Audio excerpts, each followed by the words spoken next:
Hello and welcome to the Tifo Football podcast. I am Joe Devine, and today I am delighted to be joined by JJ Ball. I'm back. John McKenzie. Hello. And Ruben Pinder. Good morning. Yeah, he's very upset today, is Ruben Pinder. I can't remember why, but I think we tease him about it throughout today's episode.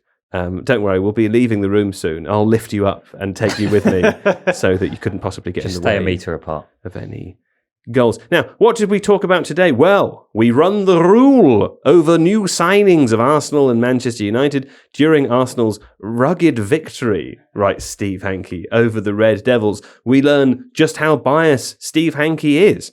And if you, as a listener, want to know why we, as contributors to this podcast, have to lay down some fat slaps on Arsenal as often as possible, it is just to balance out how positive Steve is about them in the background there. We talk a little bit about Manchester United. It was a tricky time for Arsenal's debutants, so we discussed that.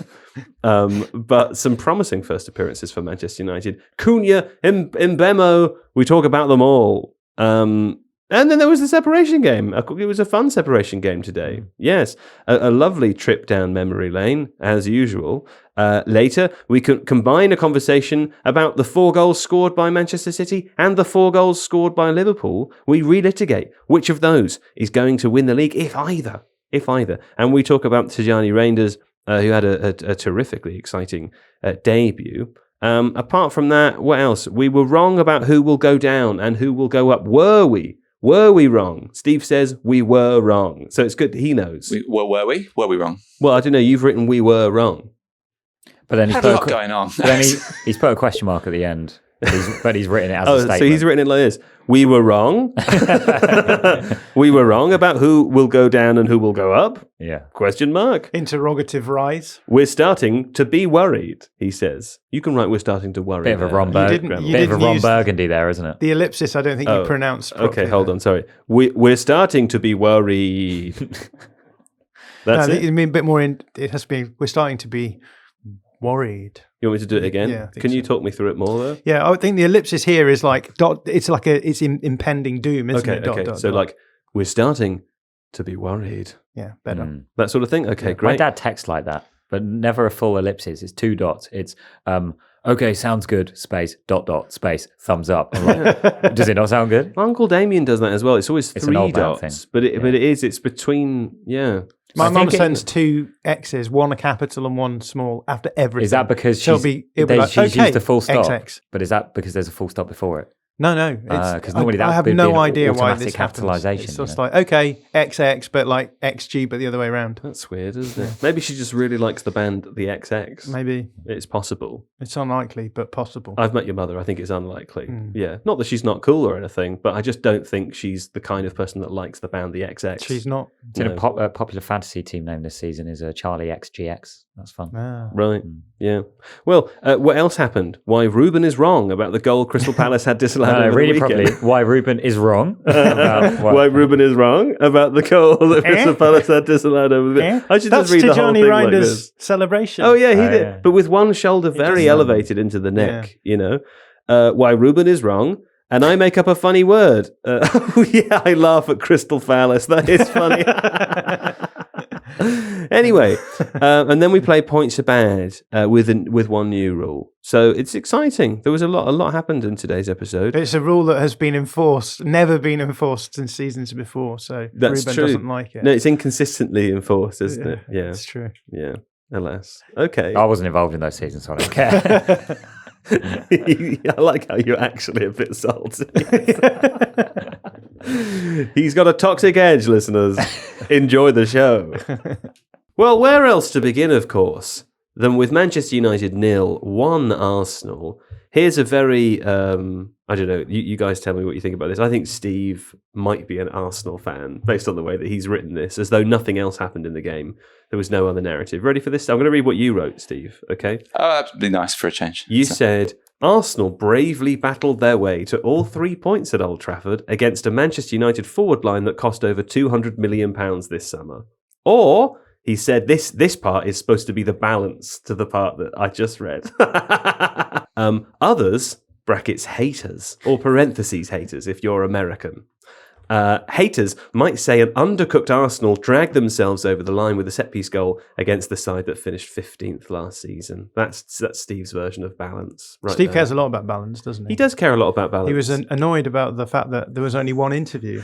At the half-time interview, yeah. you're right, because there was a Martin... We'll talk about the game, but let's start there, because there was a Martin Ødegaard interview. A Martin Ødegaard interview at half-time, which was very interesting. I thought, he made some, albeit broad and sweeping tactical points that couldn't possibly have helped any other team or any other coach. But Steve was seething with fury that there was no equivalent Manchester United interview, so that presumably Mikel Arteta, who was listening at the door with a glass to his ear, could hear, they're going to try and score a goal, But did you all enjoy the halftime interview? I found it very interesting. Yeah, it was good. I like a nice little variant to what we normally get. I suspect they probably did talk to a Man United player, but they ran over for time because they were analysing stuff like the goal. Right, yeah. So the one goal. Yeah. Yeah. What did you like it, Ruben? Yeah, I don't mind it. I think I missed it at the time, but I don't mind it being there. I would probably have popped away. But I liked how tired he was. Yeah, there's a lot of opposition to these halftime interviews, From who?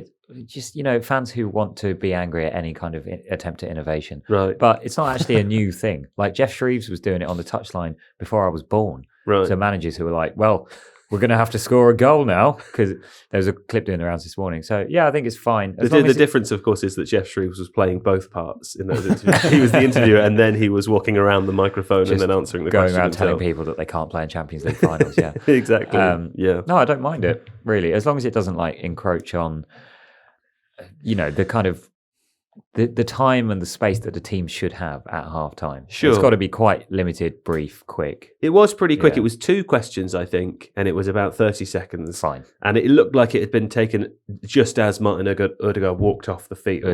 Ødegaard walked off the field, and then they played it 5 minutes later or so. But I found it very interesting. I enjoyed it as an addition to the coverage.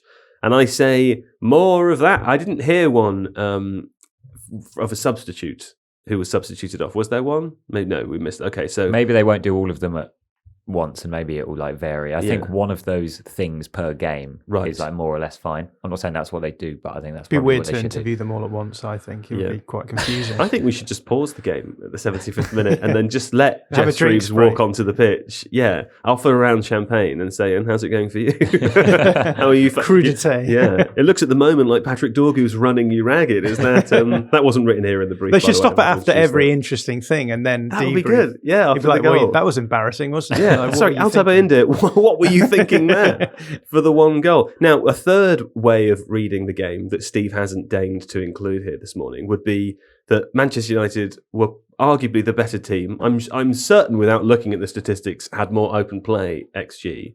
22 shots to 9. Did they really? Yeah. I won't say they deserve to win the game because they never really looked like scoring a goal, but you could argue that Manchester United fans, many of them watching that game, despite the loss, I mean, they'll be inured to losses by now, will probably feel it was quite a positive way to start the season. Watching, one of many new signings. I'd like to go through them now as a starting point and hear each of your thoughts on the individual debuts, because they were pretty significant as far as the game goes. JJ, I'll start with you. And let's start with Brian and Burmo, Manchester United, because he seemed to have quite a positive game, didn't he? I thought he was excellent, yeah. He was very energetic, looks like you just tell that he's a step up from what they had before.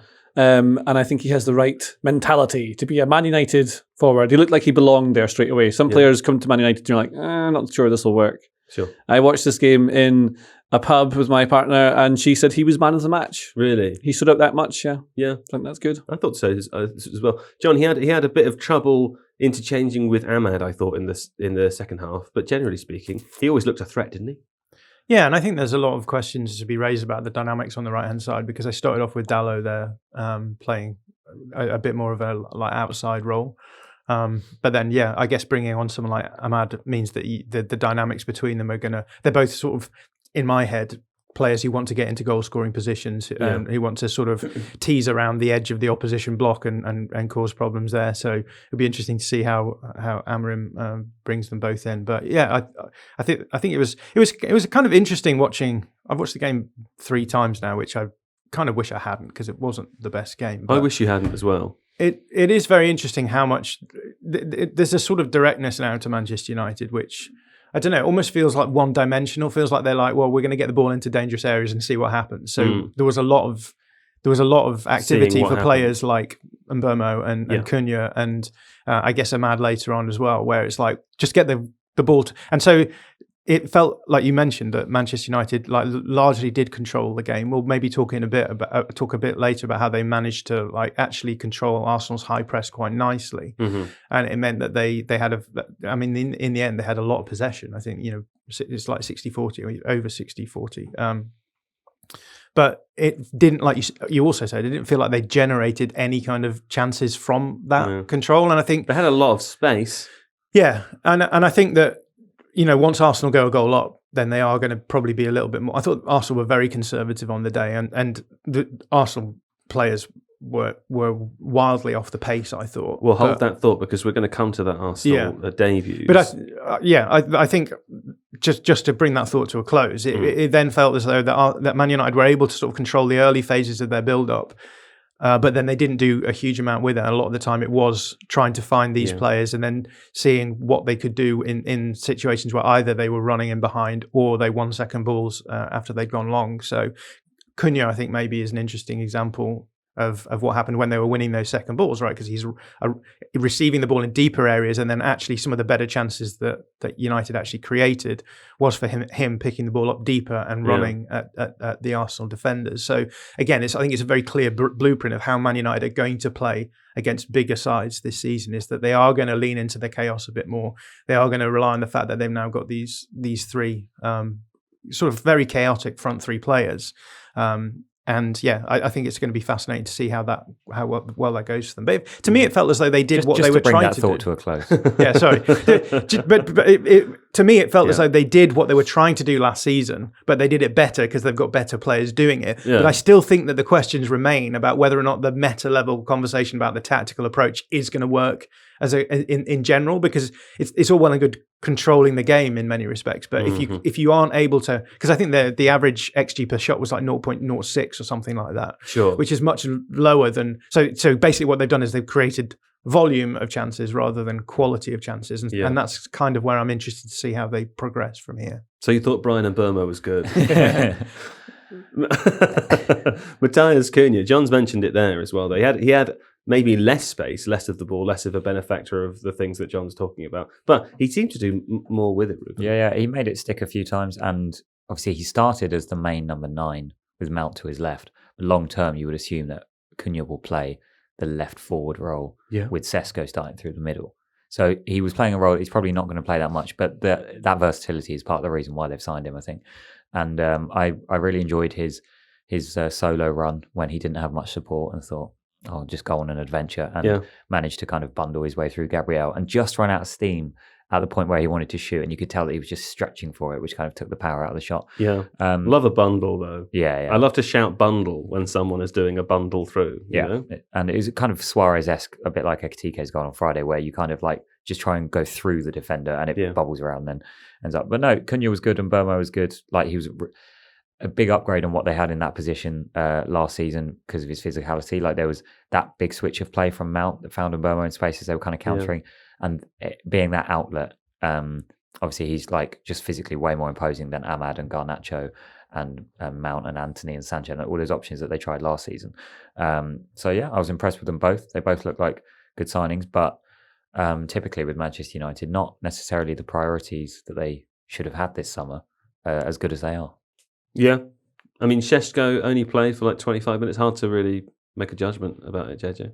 Yeah, but he controlled the ball a couple of times really well on the chest. He's nice and tall. It's pretty good. I think what you see from the three is that they play with like a swagger and a confidence that United have not had for about what feels like 20 years. I think if you were playing against them, you'd be worried about Cunha and you'd be worried about Mbeumo, and Sesko is massive. You're like, oh, this is, I don't know if I want to do this. Whereas if you're playing against Højlund, you're like, I don't really care. If you're playing against Sancho, easy, don't care.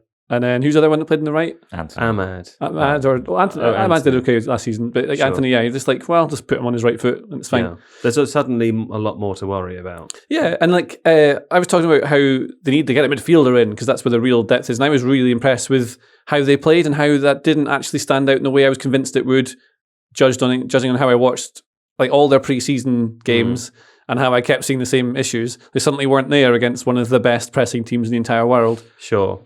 I mean, Arsenal had a bad game, didn't they? Maybe we should say, because Maybe, but then I think that takes away from how, like, United were awful last season. Like, they were easy to play through. They were genuinely terrible on the ball. Do you not think they were quite easy to play through in this game, though? No, not really. Because I thought, like, the ball went through Fernandes and Casemiro pretty regularly. Yeah, they had quite a few central counter-attacks, but Arsenal wasted them because the wingers were making... James McNicholas wrote interestingly about this on The Athletic after the game. Yeah. The wingers' runs were kind of either too straight or they both went narrow, and the final pass wasn't quite right. And obviously that's a new kind of... Maybe that's a sign that they're adapting to try and get more out of Gyökeres because that's how he likes to attack. But yeah, there was quite a lot of central... like Casemiro did win a few tackles, make a few interceptions and stuff. It wasn't a disaster because it didn't end in a goal, but it did look like a bit of a problem. Well, what did you see? You saw something different. I think I felt the game differently. Like that's always going to happen. Arsenal are one of the best teams in the world, so they're always going to have chances to go through. Man United are going to lose the ball sometimes. They're not the finished article, and they still need like someone in that midfield. And like, everything we said about Casemiro and Fernandes still applies. Like it's still all real. But I thought I was more impressed with how different Man United were and how good they were. Like they challenged Arsenal. They could have won that game, I think. Yeah. And that is something that would not have happened last season. No. Last season, you'd expect that to be 3-4, 5-0 easily because they just were so awful. And that's what I'm more surprised about. In terms of like central attacking, I mean, like it's a game of football against two very good teams, or between two good teams now. You're always going to get those sort of chances. And it was more interesting that Arsenal were playing often on the counter-attack, because they must have known that's probably what they're going to get chances from. And Odegaard looked a bit more like the Odegaard of old, striving forward with the ball. Striding. Well, he's probably striving as well. And thriving. He's striving to stride. I wouldn't say he was thriving yesterday. I think he was not quite flailing, just looking around at Steve until I get the right word. He was thriving. He was... Graving. I was going to say thrashing, but it's definitely not. He wasn't thrashing, Steve. He wasn't thrashing. Good Lord. Well, let's talk about the Arsenal debutants then. One of whom, let's play a guessing game. Which one did I not notice at all? Madueke. No, I noticed Noni Madueke because he came on as a substitute, and I went, "Oh, look, that's Noni Madueke." Zubimendi. It was Martin Zubimendi, who I maybe I was watching the game in the wrong way or something. I don't think I saw him once in the game. Did he do anything good, John? You've watched the game 3 times now. I know, Did you notice him in the game? It's so hard to judge the Arsenal players off that performance because I would say almost exclusively they played badly. Yeah. And when all the players on a team are playing badly, that suggests to me that there's something like broader going on than simply individuals didn't perform well. Sure. I thought Martin Odegaard played the best out of the Arsenal players, but again, even he had some moments where he could have done better. He overplayed some passes in those transitional moments, and you kept texting the WhatsApp group saying you were half expecting Mikel Arteta afterwards to say they all had food poisoning. Yeah, and physicality, I think, is where it's at. It's clear that Ruben Amorim has put a huge amount of effort into getting Man United's players up to a level of.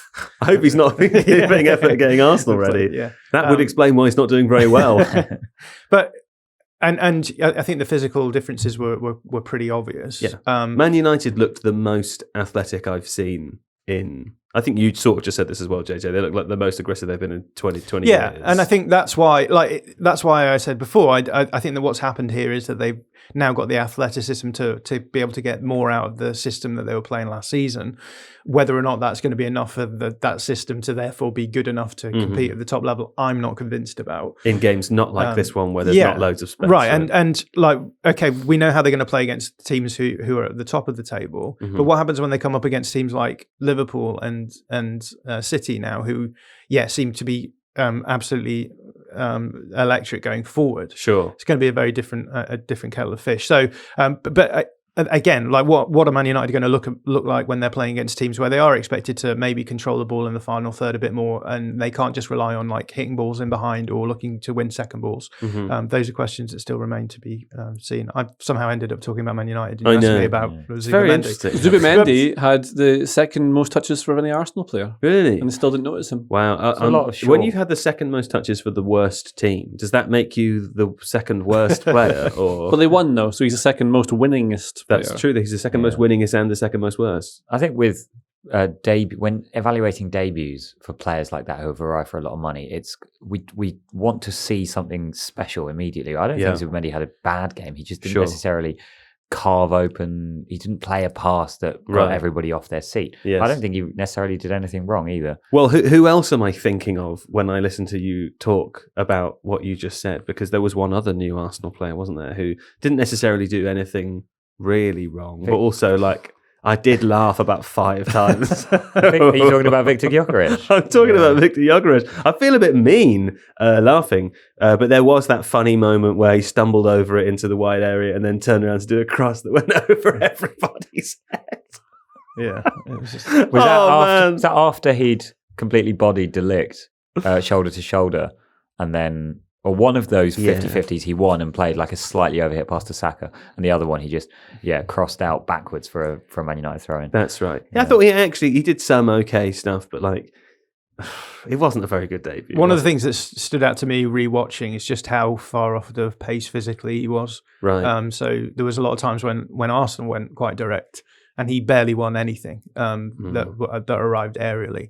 They obviously then played a few of those channel balls, and like you say, there was one where he sort of eased De Ligt off the ball, but then didn't do anything with it. There was one where he received the ball in the channel and had the opportunity to hit a couple of players in the box and just played it out for a throw-in. Did he have a shot? I don't can't recall a shot. But I think that, Arsenal didn't have many. This is what everyone's been worried about with Gyökeres. It's been like, okay, he's shown that he can be a high volume goal scorer in a lower division. What happens when you are up against like that a higher level of centre back? And I think it was pretty clear that work needs to be done in that respect. So, that's right. He's like a lorry in Grand Theft Auto. Right. Yeah. He can't turn very well, and the ball will bounce off him an awful lot. But if you get up to really high speeds, if you get up to really high speeds, he'll just smash people out the way, or he'll hit a bush and inexplicably stop dead. Well, exactly, yeah. And in this game, that bush was the game of football. Yeah. I actually thought the bush was often Matthias de Ligt, but occasionally Lenny Yoro, who I know wasn't debuting, but had a pretty good game, I thought Mason Mount did really well tracking Saka an awful lot. Yeah. I thought Mount was excellent. I thought Mount was great when he came back at the end of last season as well. He made a big difference. If Mount can stay fit, like managers love Mason Mount because he works really hard. He's a cheat code out of possession as well. He's a great people presser. Underestimate. And it's that he follows instructions. He doesn't really have that much ego about like not wanting to do any of that. That's why he played all the time under Southgate for England. Tuchel picked him, Lampard picked him. Like, even though he's not necessarily the most glamorous player, he'll get so many minutes in like important games off the bench, even though theoretically they've got new signings in his position. But Gyökeres, I was quite surprised that he started actually, because Arteta loves Kai Havertz for all the out of possession link up play stuff, even if he doesn't score as many goals as you'd maybe want. So I thought it would be easier for Arteta to, like United did, keep Šeško on the bench, keep Gyökeres on the bench. He makes total sense. Like, if you look at what in hindsight, you can see what maybe Arteta saw. He thought Man United would end up doing. So he'd have these chances to break, and they were constantly playing on the break. So I'm going to assume that Arteta had already sort of pre-thought that, because he's smarter than I am. And so then he would have seen that. So the player to get in behind would be Gyökeres. I've seen it 1,000 times when Havertz gets in behind his last man for Arsenal. And although he is quick, he just seems to slow everything down. You don't get those chances. He like? I know exactly what you mean, but isn't he like the 4th fastest player in the league or something? I know, and yet he doesn't seem to like. Maybe not with the ball at his feet. Yeah, I don't really get why. There's a few times where he scores goals where he's in behind and runs late in games. It's just that I don't think Arsenal have done it that much. Sure. Yeah, but they're going to do more of that this season because they've got Gyökeres in the team, right? Well, exactly. You get him in. Also, you want to like have this new exciting thing. So you got that coming in, and also the theory would be you can get ahead with Gyökeres and take advantage of that, and then you can slow it down and control it with Havertz. So you get your starters. And I your wonder finishers. if he finds a way of getting them both in the 11 eventually. It would, like, somebody will have to drop out. It might end up with one of them kind of playing as like a false left winger. But did you not just think that Kai Havertz looked so much more cultured when he came on, and like he just did a few things where he interchanged quite nicely with a few players, and he's been in the gym as well. Yeah, I don't know. I would not be surprised if Havertz ends up being the 9 this season. I really wouldn't. But well, I mean, we should say that last week, obviously, we didn't talk about it on the podcast last week because the This Week in Football show on The Athletic over the weekend was a prediction show where John and JJ, you gave your league predictions for the end of the season. I've changed mine now. You can't change them already. Actually, you can change them for points about. We'll talk about that a bit later. John, you put Arsenal top of the league. I also thought Arsenal were going to win the league this season. I watched this game and then I thought, oh, maybe not. I don't know. Like, I know obviously it's one game. It's a pretty tricky one. We don't yet know how good this new Manchester United team are. We can't measure them against anybody else. Maybe Arsenal had an off day. They did win it anyway. And how many games did we say of last season and the season before that they were rubbish and then they scored from a corner and won the game, got 3 points? Like, that's how they've been getting so close, right? But is there any part of you that wishes you could change your mind about who you pick as number one? Obviously you watch a game like that and you think, I've absolutely stacked it. Right. But at the same time, I think it's important not to just base your long-term opinions on 90 minutes. And that is the headspace that a lot of us exist in now. Sure. At half-time, people will be texting things like Liverpool are the greatest team that they've ever lived. And then, you know, the second half, they concede 2 goals very quickly. But if I forced you to, of the 3, you've seen all of those. We watched the City game. You watched the Liverpool one Friday. You saw the Arsenal one Sunday. Just on the strength of one game's performance. Oh, yeah. Which is the team that are going to win now. So the reason why I went with Arsenal was because of defensive solidity. And I think that with Arsenal, all they've ever really needed is a slight uptick in some of the things they're doing in possession, and the dynamic changes quite considerably. Whereas with both City and Liverpool, I've always just had that concern of like, are they going to just get picked off by smaller teams in transitional moments? We saw that happening with Liverpool. Could have happened against Wolves on a few occasions for City. In both those games, City and Liverpool were able to score 4 goals, so it didn't matter. But what happens in the games when they don't do that? The thing with Arsenal, and you know, you watch a game like that and you think it just felt so far off what the level that they were at last season that either one of 2 things has happened. Either they are dropping off a little bit physically, or they're just taking a while to get match sharp. In which case, yeah, you know, if it is a sharpness thing, then I'm absolutely not just going to throw my predictions in the bin straight away. But yeah, it's certainly one of those things where even having watched all of their pre-season games, it felt like a different level of performance from them. And I don't think it was because necessarily Man United caused them a lot of problems. I think Man United did cause them problems. And I think the game plan, you know, is the sort of game plan that would cause Arsenal problems. But I also felt that that the Arsenal players were just making unpressured mistakes all the time. The passing was abysmal. They were struggling to make like basic passes in overloaded areas. They looked quite scared at times. Yeah, they looked very nervous. And in the second half, they sunk deeper and deeper and deeper. And you know, I always think against Man United, what you need to do is you need to stop them from getting a foothold in the game by pressing them high, stopping them from getting a build-up. Arsenal's high press is one of the best in the world. And Man United were able to find very basic ways around that high press. Yeah. You talked about it during the game. So basic that I noticed. Yeah, but like it was just a bounce pass, right? They would drop one of the players in, he would bounce pass it out to Yoro, who was just completely unmarked. And then he would walk to the halfway line with the ball and no one would pressure him. Yeah.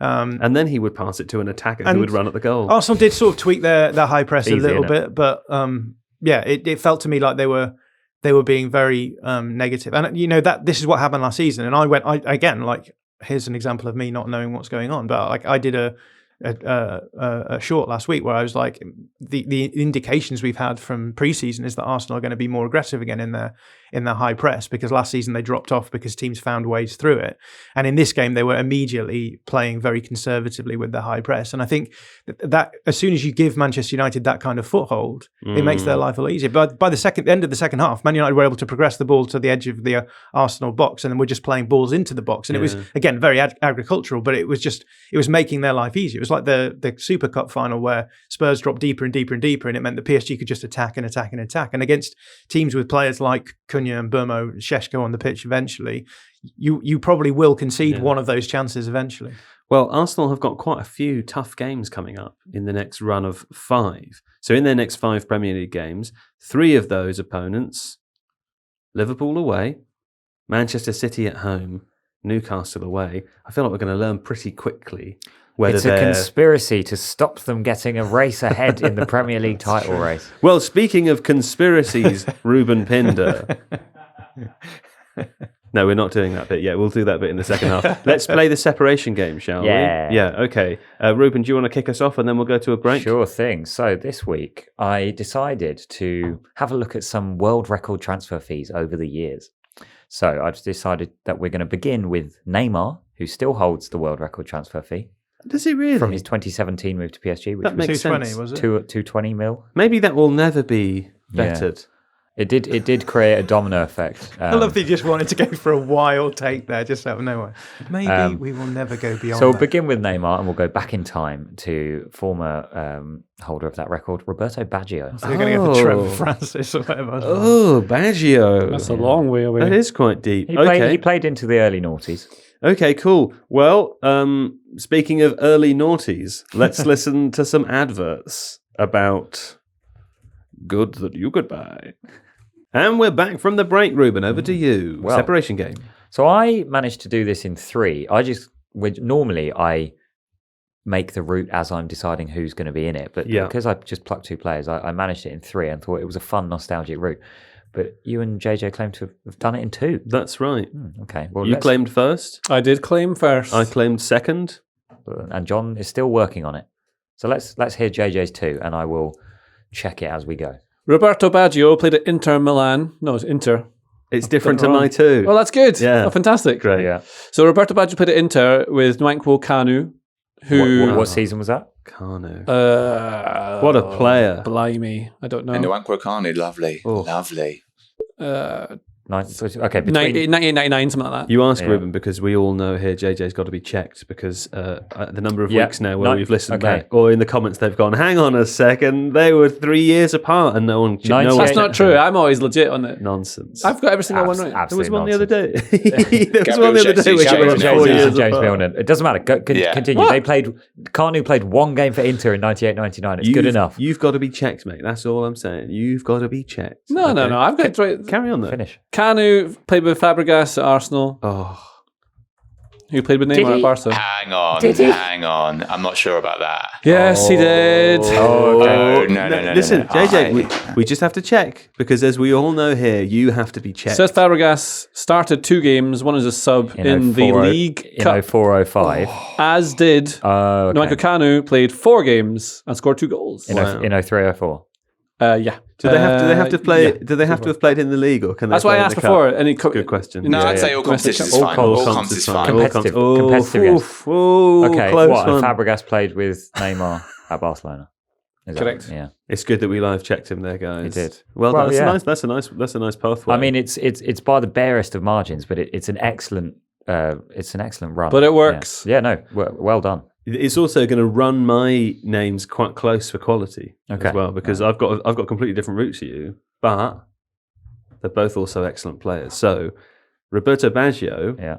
in 2003, 2004, played at Brescia with Pep Guardiola. That was my other route I was going to do. Was yeah. it? Yeah. Well, Pep Guardiola, of course, played with Carlos Puyol at Barcelona, who crossed over 1 season with Neymar in 2013. I really like that as well. Yeah, That's nice. really good. Played with who? Pep played with Carlos Puyol. Puyol. Carlos Puyol. Yeah. Yeah. Do we need to check Joe? You don't need to live check me. It's just Are you JJ sure? that needs live checking. Yeah, from that one time. No. Ooh. Yeah, they crossed over, mate. Hold on. They crossed over by over a year. There's a lot No, riding. Pep at Brescia. Yeah, Yeah. Which season? 2003. Yeah. Okay. 0102. Yeah. I do And remember that. 2003. I sort of hope It's definitely you- real. Yeah. right, I even checked okay. his Ruben, name. don't you dare live check me. Okay, you're here on my good graces. Live check him. He needs live Yeah, checking. okay, Don't that's live fine. check. This If you live check me ever again, you're out of here. Okay? How dare you? Yeah. How dare you, John? I just thought of something to say. I haven't done it. You can go. Roberto Baggio played with Laurent Blanc, Oh, who played at PSG. So there's probably a line of players you can get to from there. somewhere. Yeah. Do it in your own time. Work it out. Where did they play? Where did Blanc and Baggio play together? Somewhere. He's forgotten already. Great. How about that? What- But they what- did play together. If he went to Man United, someone at Man United would have gone somewhere. Is it? Let me Went to Barca. tell you. It's Anyway, I thought Thiago Silva would be a really good route from PSG to Italy. Oh, yeah. So I went backwards. I went Inter Milan was where Blanc and Baggio okay. played together. Inter. I went Thiago Silva played at AC Milan with Nesta, Right. who played at AC Milan with, very briefly, Christian Vieri Okay. in 05-06. Sure. And Vieri played Should we with, live check him? I don't know. I feel like I want to live check Yeah, him. go now. on. No, I can't go. and then Vieri played with Baggio very briefly Right. at Inter when he was good. I like how in Serie Nesta A, was all the amazing. best players just play for every club and no one cares. There's so many that Nice. have played for all three, Yeah. or at least both Milans. Like Patrick Vieira played for all three of the big boys. Yeah. You don't even need to Cassano- move if you move from one to the other. You can literally just play at different weekends. That's it. Cassano played for both Milans. Chalanoglu went from one to the other on a free. How far away are the training grounds, or do they share know, a actually. training ground? I don't I think they doubt share it. anyway. But let's find out. Live check. Where is AC Milan's training ground? You look for Inter's. Yeah. Regan. Football teams often have their training grounds miles away from the Yeah, stadium. I right? know. So theirs is the Milanello Sports Center, which is it's in the big green area of Milan. It's sort of in it's like very not far far- northwest it's Milan. Not far from Inter. Oh my god, they're pretty close to each other. Yeah. How about that? Yeah. There you go. Imagine if the they best of trained friends. together. That would be funny, wouldn't it? That would be funny. Yeah. But they don't, so I like how when they play each other in the league at San Siro, one of them obviously has to be the official away team and one of them has to be the home team. So the away kit, because obviously their kits are similar enough with the black stripes and the black shorts and the black socks. So the away team wear white shorts and white socks but never have to change their top. Hey, I guess once a season they have to sit in the away dressing room.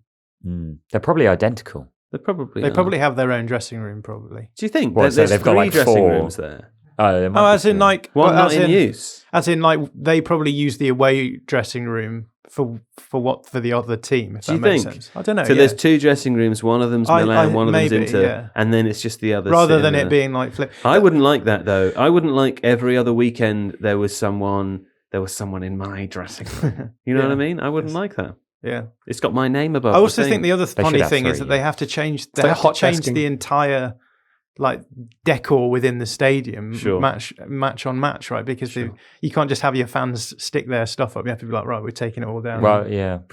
Presumably the Inter Ultras have one end and the Milan Ultras have the other. I guess so, but they surely won't leave the like the banners and stuff. There's up. a lot of orange and green in that stadium as well, isn't there? Which is kind of like the seating and stuff. Yeah, very neutral colours for those teams. They're Anyway. rebuilding it, aren't they? They say this all the time. Yeah. Do they? They've been saying this since 2018. I made a video about that during COVID. And It's supposed to be quite a rickety old stadium right now. Yeah, at I've this never point. been. Even though I think it looks quite good. I think it looks quite iconic. Oh, it's super iconic. Yeah. You know what else is super iconic? Crystal Palace. No, not yet. Not yet. Soon. Don't worry, Ruben. Don't worry. Wolves 0 for Manchester City. They did it for Manchester City. And Liverpool 4 to Bournemouth. We thought we'd shove these two together because they're 2-4 fixtures. yeah, 2 4s because they're likely to be shoved together throughout the season. Of course, Manchester City, they did put 4 past Wolves in the inaugural weekend game, but there were spells in that game, John, we watched this one together, where City, they looked quite vulnerable, didn't they? And I thought all the way until the end, I left at 90 minutes because I was like, well, they're not, Wolves can't pull it back now. Now they're 4 down. But I kept thinking, well, there's something in this for the Wolves. Yes. You were very mad when Wolves didn't capitalise on their periods of pressure. Because they were exceptionally wasteful and it was upsetting. Yeah, I think it was like a slightly different Man City to what we're used to. We made the point at the time that it didn't feel as though City were actually trying to dominate the ball in the way that they usually do. So I guess the traditional Pep Guardiola approach is you want to get territorial dominance. You want to force the opponent deep into their own half and make it so that they're a long way away from your goal. And there was a few moments where we were talking about it happening in the game, right? Where I was saying, look, this is why Pep wants to do this, because if you can force a team deep enough, even if they win the ball back at any moment, it's very hard for them to then get the ball forward and players around the ball well enough to actually counter-attack on them. But yeah, I think we saw a few times that teams Wolves were able to cause them a few problems by doing this. And I think it's funny, I've been doing a bit of research into last season, what went so wrong for City. And one of the things that Guardiola talks about a bit in press conferences is that when he was first in the Premier League, what teams used to do is just try and play direct, right? So you win the ball, you try and get the ball into the channel because City leave a lot of space open to attack. And then you go from there and you attack with very few players and you know, odds are City are going to come out on top of that because they have elite defenders and they're able to manage the conditions really well. But what he was talking about a lot last season was teams actually focusing a bit more on second balls. So getting the ball forward and then having the players well positioned in order to receive the second ball, either from a pass or winning a ball bouncing out. Like our Lord and Saviour Sam Allardyce. That's right. That's exactly like it. But the idea then being that you play the ball long and then you can buy time for your teammates to join the play. A good example of that is the goal that Palace scored against City in the free kick goal in the FA. that was disallowed for real reasons. No, not that one. Okay, sorry, not yet. In the first ever major trophy in the FA Cup final, that's what he's referring to. That one, yeah. The ball goes along. They play it along the back line. The ball goes along. They win the second ball, and then the players are able to join the attack in that second ball moment. Teams are now much better at structuring themselves for winning those kind of second balls. Yeah. What we talked about, essentially, Man United doing, right? Get the ball long, then be well structured to be able to benefit from that. Yeah, pounce like a cat. And in the game, what do they call it now? The Last of Us, the zombie game. If you throw a brick or a bottle at an enemy, they're stunned, and then you can strike them to finish them off. That's sort of what you're saying, isn't it, John? Yeah, and I wonder whether or not that's then impacted the way that Guardiola is setting up now. Whether or not because it seems as though they were going a little bit more direct, a little bit more transitional than they have done in the past as well. Could be that he is keeping players a bit deeper, and then because it gives you get two benefits. Right, one is that you have more players back and you start from a deeper position, but it also gives you more space to attack. Yeah. But I think what it does do is it eats into that idea of control that we were talking about before. So there were some periods where City had to sufrir, as the Spanish say. They went through a period of suffering where they had to actually sit deep and wait for Wolves to sort of construct their attack before goal getting it 3, back. Man, that was the one, right? Do you remember? I was actually annoyed because I think you were referring to the movie then. It was one of the worst films I've ever seen. It's the same as the storyline of goal 3. No, the third goal in this game, I was actually annoyed because I think it was Rangers that got the ball. We should talk about him because a terrific debut.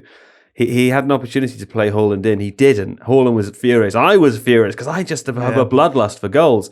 And he passed it backwards, and then they passed it around. Wolves came onto them, and suddenly they were through. They scored a goal, and you said, "See, it was right for them. It was right for them to do that." At that point in time, I was like, "It's interesting," because they'd had a long period where they hadn't had the ball, and Wolves had looked a little bit dangerous. And there was the option for Rangers to play the ball directly in behind to Haaland. Yeah. It looked like the obvious pass. And get it going. And I think if City were going to be playing like super transition ball, they would have gone for it. But I think it was interesting that Rangers decided to play the ball back, and they recycled a bit, and they just gave themselves a little bit more control, a little bit more composure on the ball. And then they did the thing where they baited the Wolves press forward. That created space for Trafford to play the ball long, and created space for them. So well, let's talk about Tijani Reinders because he had a fantastic, I mean, the debut of dreams, the debut that Victor Gyökeres would have been dreaming about the night before playing Manchester United. JJ, what did he scored a goal, he got 2 assists, he was terrific. He got like a pre-assist for that Haaland goal, didn't he? Was the pre-assist, Was it 2 assists or 1? I might have been counting the pre-assist as the... Oh, did he get 2 assists? Oh yeah, it was a pre-assist. It was a pre-assist. And then a goal, sorry. Yeah, so maybe not exactly the dream that Gyökeres had the night before, because he would a pre-assist is quite niche, isn't it? Pre-assist. He could have dreamed of a pre-assist. He could have done. But anyway, he was good, wasn't he? Yes. Yeah, very terrific. What did you make of him? Do you think he's going to make a huge difference this season? I think it's he's the player that's probably going to carry the ball a lot in midfield. I think Bernardo Silva is like their control player, so he's the one that keeps everything ticking over, and Reinders will be the one that can carry it through a couple of bodies and open something up. So he can make the little differences when everything's locked down. That you want to be able to break open defences, and a good way of doing that is dribbling past people, and he's very good at that. And then it's interesting as well when players come from Serie A. I think, are they going to be that good? Can it translate when they come in? And straight away, I think he's shown that he's more than good enough. I've just seen on SofaScore that he ran the second highest of any Man City player in that game. He ran the second highest. Yeah, Wow. He can run up. That's quite tall. That's incredible. Vertical. That's going to really help him in the box. I think it will. The higher he climbs, the more Harder goals he falls. But he won't fall because I think if he goes too high, it might become harder to score again. I think you're allowed to think that. Yeah. But I wouldn't put it past him to stay in the clouds. Who ran more no. than him if he was a second? Well, even more interesting than that for me is that that was Nico Gonzalez, but that's kind of interesting. Yeah. But apparently, according to SofaScore, James Trafford, the goalkeeper, travelled 5.4 kilometres. Really? How'd you do that? He must live near the stadium. You ever run a 5K before? It's quite long. Walking to the He must have tunnel and moved. back. He moved so quickly. I guess that he does a lot of prowling. Yes. But what about in the game? He prowls in the game? It was a joke about. Let me just something got cut there because it wasn't allowed to be published.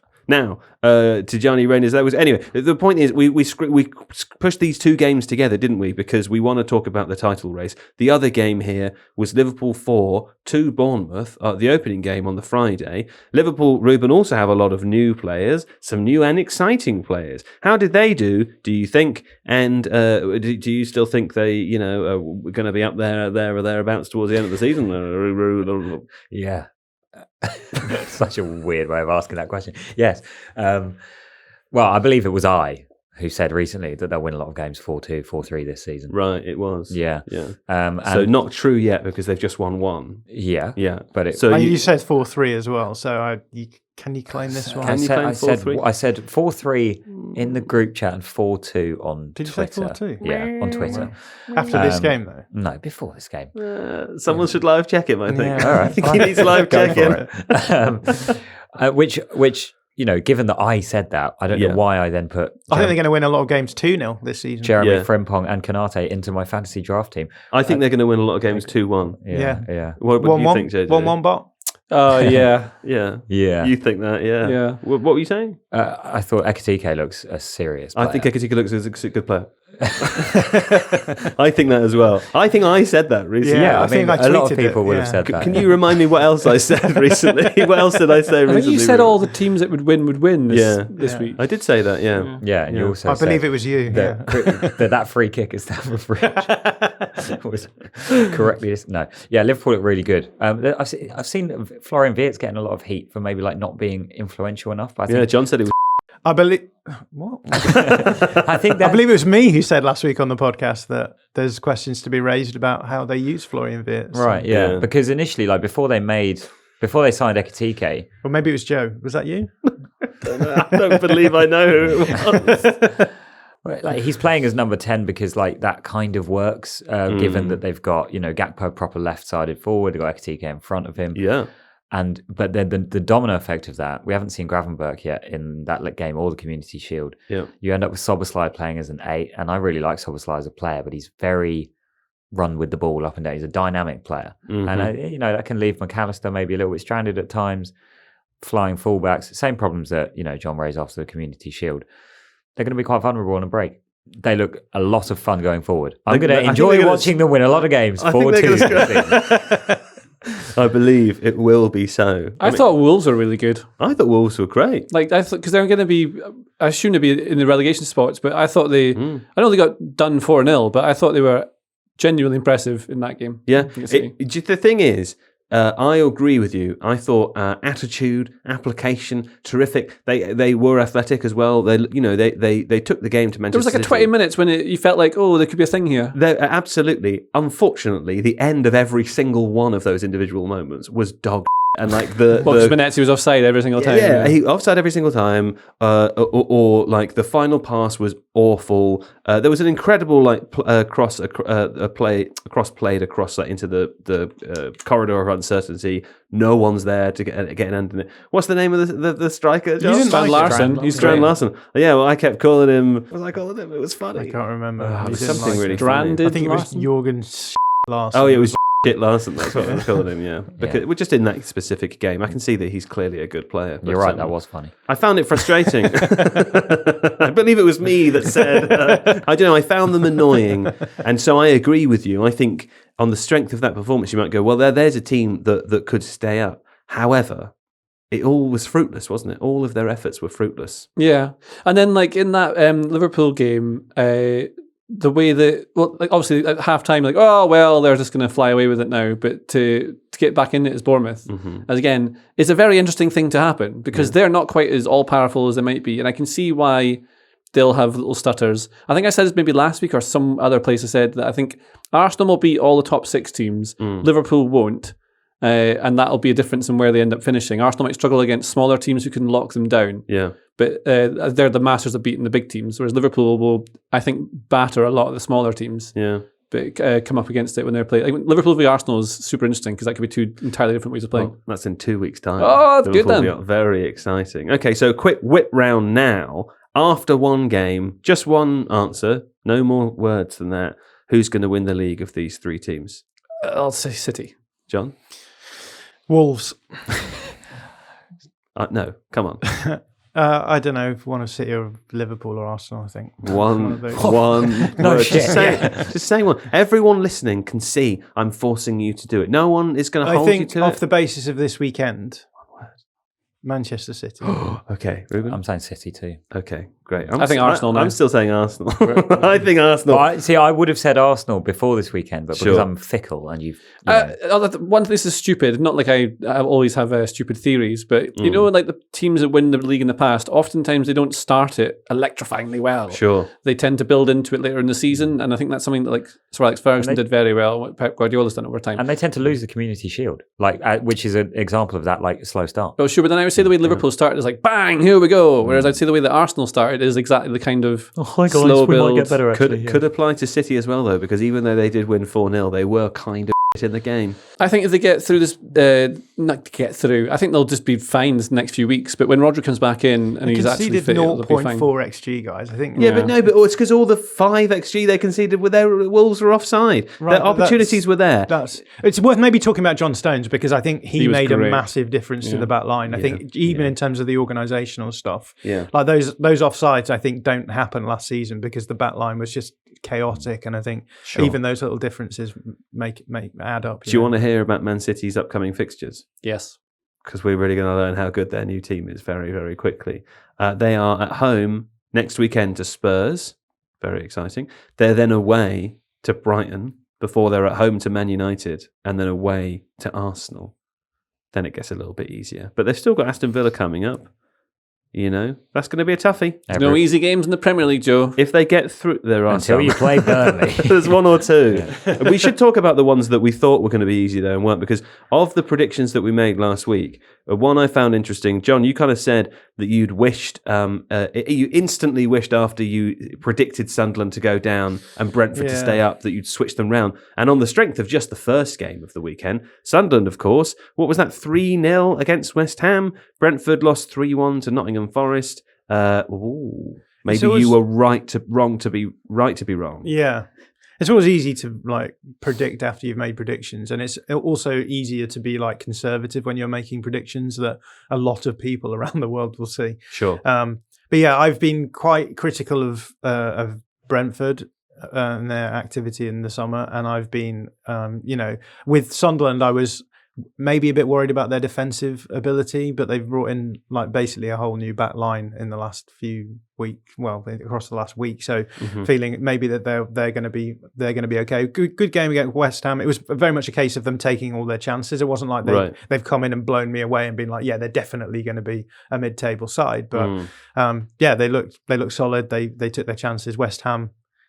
Again, like West Ham were a team that I watched a few times in pre-season and they beat Bournemouth. I watched the game against Bournemouth. They beat Bournemouth 2-0 and I came out of that game more worried about them as relegation candidates than I had been going into that game, which seems weird, right? But that does seem weird. Yeah, Bournemouth essentially sort of, it was one of those games that Bournemouth dominate and they don't score. They have lots of chances, and then West Ham went down the other end a few times and got like Malik Diouf, their new wing back, just put 2 fantastic crosses in the box, and Jared Bowen is a great footballer. So sure. Without Jared Bowen, I'd be much more worried about West Ham. I think they'll probably be okay, but I think Sunderland probably stay up, and I think maybe Wolves, Brentford drop down. Maybe I don't know. I think it's going to be a good relegation battle this time round. I think the bottom half is weaker than it's been for a long time. Yeah, this might not work, but I was thinking how like football teams, like the versions you get, are very much like the album you put out that year. That's what you have. And I was like doing some songwriting on the weekend, and I was thinking the songs I'm putting out at the moment, or I'm making at the moment, it's all improvised, but they're coming out more like a certain, like they sound like Phoenix at the moment, whereas what I was doing before sounded a bit more like LCD Sound System. Right. And then we have like Brentford at the moment, like their best album, they've just kind of done that. And then they don't have like the hit songs on this new record. There's nowhere to go. Yeah, so it's kind of like, what if that doesn't work. It's like when Biffy Clyro started putting synths into one of their albums and like, oh, this could go either way. Because like Biffy, when they're the first 3 albums, that's it. But the most successful ones, the most successful records of Biffy are the ones that are more stadium anthemic. Kings of Leon, another example. First 2 albums, sensational. Then they go quite stadium-y. Yeah. But they get success with it. But in it's not this sustainable. analogy, though, isn't like the stadium-y stuff, isn't that like winning the Champions League? I think it is, yeah. Right. So it doesn't mean it's necessarily the one you enjoy the most. Right. You might enjoy it the most when it's in the formative years. Yeah. And then That's what gets you to that stage. Yeah. Yeah. In fact, because this is what made me think about it, is that thing I said. You said about Pep Guardiola, Radiohead. Oh, yeah, I forgot about that. Yeah, because like Radiohead are like the best at always innovating, doing something new, which is what Right. Guardiola does, which I assume is what you're. Well, sort of. My analogy with Pep Guardiola and Radiohead was that he has kept innovating and coming up with a new thing, and every time he does something new, people go, "Whoa, this is crazy!" But then it turns out to be great. But eventually, what happens is, even though the music is really like impressive, it's just people just stop listening. Do you know what I mean? Like no one listens to Moonshaped Pool. I'm at that point. Yeah. No one listens to that. But then that would now. be like Moonshaped Pool would be probably like last season's Man City. Yeah. Whereas like the one that won the treble is probably not necessarily. Rainbows. Well, probably yeah. In Rainbows is probably technically the best one. I mean, yeah, it definitely is. I mean, I think I love OK Computer more. Sure. But you wouldn't have. That was under Pellegrini. Is that like no? That's like preferring the 17-18 Pep side with Sterling and Sane and David Silva over the treble winning side because they're more fun to watch. Yeah, you might be right. And then the Bens would probably be. That's like, the one that had Craig Bellamy his in, second the season. Bens. The Bens. Yeah. Don't you cast shade on the Bens? I'm Let me not just double casting check shade on whether the Bens. Guardiola Don't cast ever shade managed on Craig Bellamy. Craig Don't Bellamy. think he did. I'm talking about Manchester City in general. You I know, know. that's it. I was How doing a dare you? separation Don't game live joke. check me. Don't lie. I've told you about live checking me, Ruben. I thought the Radiohead The analogy is going wildly off into. I thought it was going to I've go got an into analogy the for realms you. of I've got one analogy for you. that Pep Guardiola does another innovation No, that no. people make out is I incredibly believe- genius, but it turns out he's just doing something that people were doing Sure. ages ago, and people have found new. Yeah, like Massive Attack. Not yeah. Radiohead. Yeah. Now here's Oh, what Second Balls. band would Yeah, you we're doing that say in the this noughties. is? This is a band that where something obvious happens that's wrong and a foul, but then everyone complains and says, "I've never heard of this rule before." So this is what happened. Arctic Monkeys. I didn't watch the Crystal Palace Chelsea game, which was, by the way, Crystal Palace 0 Chelsea. But I came in this morning, I sat down next to Ruben, and he said, "Did you see the free kick, the disallowed free kick?" I said, "No, what are you talking about?" He puts it on full screen on his computer because that's how important it is. You can't show me on the small screen, full screen, and then he's cycling. Oh, you wait till you see this. The way he describes it is, he says, "Apparently, this has been a rule for 100 years that you're not allowed to have a player within a meter of a defending wall." And I thought, well, that seems odd because I see opposing players in the wall all the time. That they move out of the way, they make space. Well, apparently not since Last 2016. season, it happened all the I don't know. It all the happened. time. It's Anyway, definitely. I definitely finish see your it all the stupid point. time. Go on. Anyway, he sells it to me that the only reason that this has been disallowed is because there That was is a the only player. reason. And then I watch it, and who was it? Mark Getty, Yeah. who like lifts a player off the ground to move him out of the way like a rhino. He charges through him. The guy's feet lift off the ground. When the It's ball, obviously a foul. It's like he's Okay. picked But him it up and wasn't moved him a- out it of wasn't the given way. as a foul though. Yeah. No, it When- doesn't matter. when the It ball- should have been. No. When the ball goes in, Moises Caicedo is standing on 2 feet, right? So he doesn't get thrown around like you and Alex Barker were making out. Gay does a simple thing that attacking players have There's done. one simple thing that can stop a free kick from You'll going never in. believe it. Attacking players do this all the time. They lean into the wall, create some space. Eze shoots a great shot through the space. It flashes It was past a great Sanchez. shot, yeah. It's too powerful for Sanchez. shoots a It great goes shot. in. Nobody complains about it whatsoever. Yeah.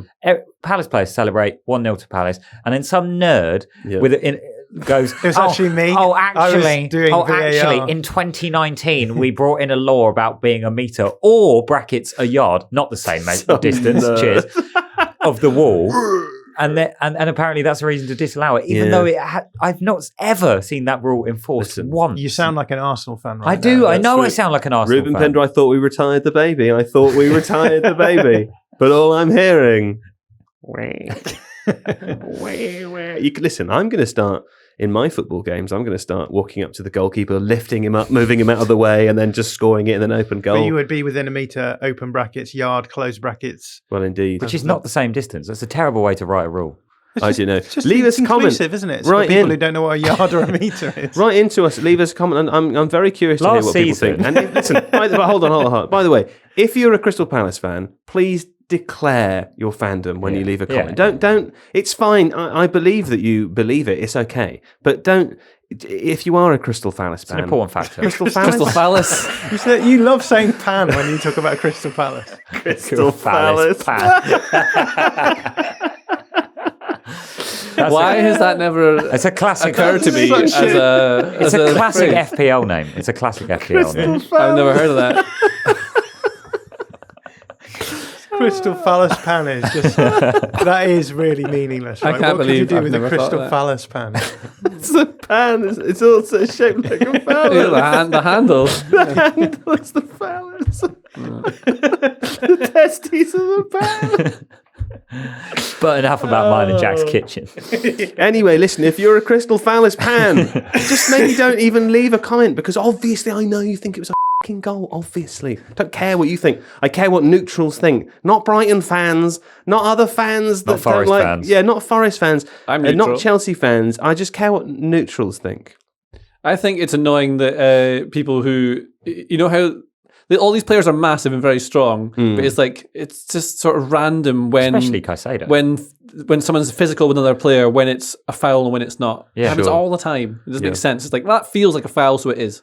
Yeah, I would be more certainly not sympathetic saying if people it- shouldn't be upset about If it was given as a foul, I would be more sympathetic to the decision because Right, he has lent into him, barged into him, used his body weight. It's the rule that they used which never gets enforced. Reece James scored a free kick from the exact same position last season. There are two Chelsea players in the Bournemouth wall. Nobody gives a So shit. you're upset about a technicality. I'm upset about the consistency of inconsistency of refereeing. application of the laws of the game. But Well, I mean, that's just football, isn't it? And that's necessary, right? Because it is Sure. an interpretational thing. But this is what I never understand when fans are like, "This hasn't been called before." But it's like, well, it's in the rule, and the referees called it, so like, there's nothing really you can do. I about generally do agree with that, but it feels like one of those. We're going to clamp down on this season, actually. Sure. And then in 2 months' time, they'll just stop doing it. Anyway, I don't think it's Step going to up be it, the that's fine. difference between Palace staying up and not. No, of course not. That's my prediction. Is that why they implement the rule against a team for whom it won't really matter? I just want to Whereas say if it was that- one of the big boys down the other end, You mean like Arsenal? I want to say that so that in months' time I can say I believe it was me that said that Palace were going to stay up. I believe I said that. nobody thinks we're going to Incidentally, go down. I was amazed at how many of our viewers have PhDs in I like, know. I Material don't science. believe Material all of science. them. One or two of them definitely seem as relation though to what? ChatGPT Well, might have a we PhD talked level about- understanding. Joe said a crystal Pan. palace. Yeah, a crystal pan. It was a crystal You pan. said crystal pan Yeah. last week. Yeah. I can't keep up with his spoonerisms around Yeah. Crystal Palace. There are so many. there of was them. there was no phallus involved. There was in no that. phallus it was in just last a pan. week. The Yeah, phallus I is- remember listening. Yeah. There was a fallacy. But I then was like, I don't think a crystal pan would be particularly useful because it's like, you wouldn't stick a glass in the oven. Well, you would actually with Pyrex, but That's not glass though. That's a different. Like Yeah, I you don't suppose put glass so. in the oven for but that if you were to fry something on a crystal pan, it would be bad. yeah. And Is Pyrex but- not glass? Well, it's a special Tempered. oven. It's a Well, special fortunately, Joe, type we of have glass. myriad people who've listened to the show with material science degrees. They're so they glass-related will- Yeah, PhDs. they will let us know what's Yeah. going on. Some of them sounded very, very smart. Some of They- them they sounded, sounded- suspectly. They sounded too smart to be listening to this podcast, I know. really. So I agree with yeah. that. I agree with that. But anyway, yeah, they'll. Do you know something really funny that happened to me? This is maybe about 2 months ago on my film podcast that I do with my friend. We've got a stupid game where it's called the box office game, and I get my co-host to guess how much a film cost, how much it made, whatever. Anyway, I've got a stupid rule about it that I've worked out over time, just anecdotally over time of doing all these episodes, where I think that if a film it does what it's expected to do, if it's a sort of like average successful film, then the eventual gross worldwide figure that it makes at the box office will be about 10 times what it made on its opening weekend. If a film, the Joe Devine rule. That is. I call it the 10x rule. It's the 10x multiplier, right? Now, if a film is highly anticipated but isn't very good, and word of mouth gets around, then the eventual amount of money that it makes will not reach 10 times what it made in its opening weekend because people will start to talk and say, actually, don't bother going to see it. If a film is a big surprise hit, like Parasite, for example, that no one was expecting to see when it came out, and then it won the Oscar for Best Movie, it will be like 100 times, right? So it's all about expectations relative. And my co-host Adam mocks me about it all the time. Somebody wrote in to us about 2 weeks ago with like a PhD statistic level article, breaking it down with all of the data for a bunch of films. Unfortunately, they had misunderstood the basic element of the rule, so they'd done all of this work. But the 14-page article or whatever was completely irrelevant to my rule because they'd misunderstood something very, very simple. So how did they misinterpret it? What did they do? I can't remember now, but it was something really basic, and I just remember thinking this is a great example of how really clever people are also really stupid. Yeah. Also, how do you measure hype? You don't really, because it's a made-up thing. Well, yeah, exactly. Yeah. So we're saying that the points that our listeners made about crystal pans were good, but the points that your listener on your other podcast was making were bad. So in that instance, the points are bad. I mean, I wasn't saying that, but if what you're saying is you want me to move on to points, is that it? Yeah. I thought that was quite a good segue. Yeah, it's not bad. Steve. It was sort of like it was like you were a little troll under a bridge, and you were like, "Well, you can pass if you solve the riddle." Answer me these riddles free. Well, listen, let's play points are bad now, and there's one new rule, but it's a season-long rule. Okay, I should have done this last week, but I only thought of it over the weekend. Now, have you ever played Ticket to Ride, JJ? Is that a Beatles song? Well, it is a Beatles song, but have you ever? There's also a board game Right. called Ticket to Ride. It's a train-based board game. And the board is a map, and you build trains all throughout between different locations. Train lines. Train lines. It's really good fun. Ticket to Ride. Now, there's one of the fun elements of Ticket to Ride is that there's two different ways that you accrue points. One is with the length of the train lines that you actually build during the game, but the second is if you connect up different locations on the map with these secret cards that you've picked at the beginning. So it's always really fun at the end of a game of Ticket to Ride because you can see everyone's score on the board, but you don't know what secret points they have in their hand, I like it. So when you work out everyone's score, you can go from being last to first. It's so exciting. Yeah. So here's the Ticket to Ride edition here, right? We're all going to predict 1 to 20 how we think the Premier League table will finish by the end of the season. And we're going to send it to Steve. It'll be private from each other. We can discuss elements of it on the show if we want to, like who we think's going to win, who we think's going to finish last, whatever. But we're going to try our best to forget about what we said and fold it up and pop it in a little envelope like in Cluedo, give it to Steve. And then at the end of the season, once we've worked out the regular season points, we're going to work out our league points and either they'll be adding them on at the end. So here's how it works. If I predict, for example, that Manchester City are going to win the Premier League and I put them in position 1, if they finish third, that's plus 2 points. If they finish first, that's 0 points. Because points are bad. Because points are bad, yeah. And it's also, you want to talk. Sorry, John, do you want to say that for me? Literally at least a yard or a metre within the microphone, if you don't mind, would be...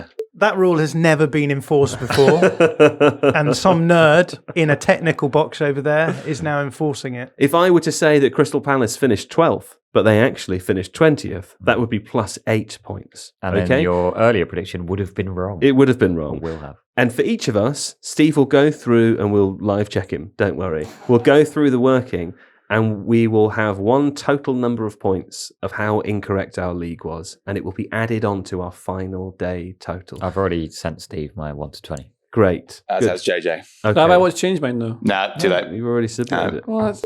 Well, I don't understand. Did you send the one you used on Thursday? Yeah. He can do one. Fine, he can do gotcha. one new one. Okay, fine. Because we're all predicting after one game week now. Yeah. Okay. Okay. I'll send mine in before the next games are played as well. So we might have a situation where we get to final day, and as I expect to be, I'll be in first place. I would have thought, but how many points will there be in it? There weren't many on the final day, were there, John? You were only about 4 behind me. So it's all to play for now, because I think how wrong we are in the league. I think that's going to be double figures, double digits for You're going to be everybody. miles behind now, though, because we've got the 1-1 bot. So didn't take that into account, did you? Is Is that why you introduced this rule, to give yourself a chance of winning? I see. I mean, it's going to be, it might be the difference between me having a chance of winning and me not having a chance of winning, because not only were Palace stitched up this weekend by technicality, but your inconsistent application of the rules. He said he believed it. And you believed him? Alex Barker said he believed it would be 4-4, and the reason he gave was new strikers and bad defence. Absolute bollocks. When I was listening to that episode, I was really relieved to see you enforce a sensible pick from JJ rather than his fun kind of 5-0, 5-1. If anyone, you should blame JJ, because I had to use all of my forcing on him, and then by the time I got to Alex Barker, I couldn't keep forcing. That was weird, you know. It would be just me. It would be me picking everyone's scores. I've been stitched up a couple of times. I actually think it's just incredibly funny. So yeah. That's my position on the whole matter. Yeah. Well, Ruben, of course, is referring to the fact that Alex Barker picked in his place last week, and he picked 4-4 for Manchester United Arsenal. It wasn't 4-4, Ruben. No, it was 1-0. It was 1-0. So you added 7 points on that game. First week of the season. However, Alex did do you a solid because he predicted 1-0 for Aston Villa Newcastle. It was 0-0, so you only added 1 there. It does mean you're currently in last place on 8th. Unfortunately, Kaya and I are sharing second to last place. We've both added 6 points. John added 4 points because, John, I don't know if you'll remember, but you said 2-0 for Aston Villa and it was 0-0, and you said 2-1 to Arsenal and it was 1-0. So you added 2 points on both games. That's not a steady start. You're going to have to do better than that, my friend. That's a steady start. Yeah, it is quite steady. The 1-1 bot is currently on 3, and JJ Bull, I think you'll be pleased to thank me for forcing you to change your scores about 17 times last week. Do you know your total number of points added? Yep. What is it? 1. It's 1. You're currently on 1. So you've got to start on the 1-1 bot. You're 3 ahead of John. You're 5 ahead of Kaya. You're 7 ahead of this idiot over here, Ruben. You've got pretty poor picks, Ruben. So I'm looking forward to seeing you hold it. It does mean you picked last this week, though. And of course, Ruben, you're last place. So the rules state now that you should be selecting the games for us. So what have you got for us this week? Well, I only just realised that, so I'm looking at the games now. Excellent. I'm going to pick the Court of Arbitration for Sport derby between Crystal Palace and Nottingham Forest. Great. Which should be a tasty affair. What day is that? It is at Selhurst Park. Yeah. What day is it on? That's on the Sunday. Sunday. And let's have a potential goal fest. Are we picking the actual score or what the score should have been in that game? Just ahead of time. Hasn't even happened yet. But before that, let's have Arsenal versus Leeds United. Yeah. The late kickoff on Saturday. Okay. Tough to predict. Okay, I like that. Right, fine. So we're starting with the loser. That's you, Ruben. So you're starting with a Palace and with, is it Palace Forest? Forest, yeah. Or Forest Palace or Palace Forest? Palace Forest at Selhurst Park. Palace Forest, okay. And just to check, I don't know if you know, Steve, are they going to be enforcing all the rules equally in this game, or is it? Because that we should know that before we make any predictions. Yeah. Okay, Ruben, let's start then. Palace Forest, what's your prediction? I'll optimistically go Crystal Palace 2, Mr. Marinakis' Nottingham Forest 1. Okay, yeah, fine. All right, so it's me and Kaya next, but let's let Kaya go first. What has he got? Oh, actually, Ruben, I also missed what your Arsenal lead prediction was, sorry. I didn't give it yet. We're doing game by game, no? Are we not doing person by person? Hello. Hi, Kaya Kainak. This is the Tifo Football Podcast speaking. Hello, Tifo Football Podcast. How are you? You okay? All the better for hearing your lovely voices. Well, it's just one voice, Kaya, but suck up. That's fine. Did you say suck up? Yeah, someone's calling you a suck up. Listen, Kaya, it's points a bad time. Okay, I've got to ask you to predict for 2 fixtures. You didn't do that well last season, but last week, but you did okay. The first fixture is a Palace versus Forest. Yes, Crystal Palace, I think, may have lost Eze and Getty by then, so I'm going to go 1-2. 1-2. Okay, in favour of Forest. Backfire, doesn't it? And what was the other game? Arsenal Leeds at home for Arsenal. I haven't predicted that Why yet. haven't we done this? Okay, hold on, Kaya. Actually, let me put him. I can't put him on hold. It doesn't work on my phone. Go on, Ruben. What have you got? I'll have Arsenal 2, Leeds 0. Okay, he's going 2-0 Arsenal. What about you, Kaya? Arsenal 3-0 Leeds. Arsenal 3-0 Leeds. Arsenal fan tax. Great. Do you know what's really fun to do when someone's on the phone? Cut them off. Just hang up on them, yeah. Like in American films where they never say goodbye to each Where other. they don't say goodbye, yeah. What did he say, 3-0? Yeah. Okay, so it's my turn He now. did, What yeah. have I got? Palace Forest.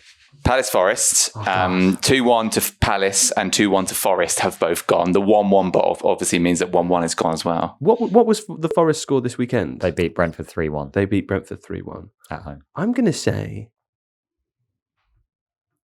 1-0 Forest. That's what I'm going to say. 1-0 Forest. Yeah. Okay. And for Arsenal Leeds, how big are Leeds defenders? Massive. Are they massive? Yeah. Do you not remember last Hundreds of week we spoke about how big they are? I think it's 0-0. I think it's going to be a 0-0 game. I don't think Arsenal's start is going to get any better after this first game. So I'm going to go 0-0. Right. Okay. John, you're up next. Palace Forest. Palace Forest. I think Palace will win 1-0. Okay. And I think that Arsenal Leeds. will win 1-0. Okay. JJ, you're next. So Palace Forest. 0-0. Okay. And Arsenal. You said 0-0, didn't I you? said 0-0, yeah. And you said 1-0 too. Arsenal. Yeah, 0-0, 1-0, 2-0 and 3-0 and 1-1 are all gone. Then What's left? the other 1-0. 1-0 to Leeds. Yeah. Okay. Are you going to do this all season? Well, I don't know. Take it game by game. But do you believe that's going to happen? Yeah. You believe Leeds are going to win 1-0 against Arsenal? It's all about the game, Joe, and winning the game. What other scores are available there? I can go 2-5 if you like, but I seem to recall I couldn't do that. I just want you to go with what you believe. Well, I think in terms of winning the game, it will be Leeds 1-0. Okay. I don't like it, but okay, fine. Right, You don't have to like it. Well, I do. But you have to go along with it. That's the rule. I do have to like it. All right. Well, I'll see you next week. If you do that again, What, play the game? I'm going to burn your house down, and your parents' home as well. That one seems harsh. The extra level, yeah. Your house was fine. I would understand why anyone would do that. A lot of people live in that building, though. It'd be a real shame. Okay, that's All right. Okay. Hey. See you later. Yeah.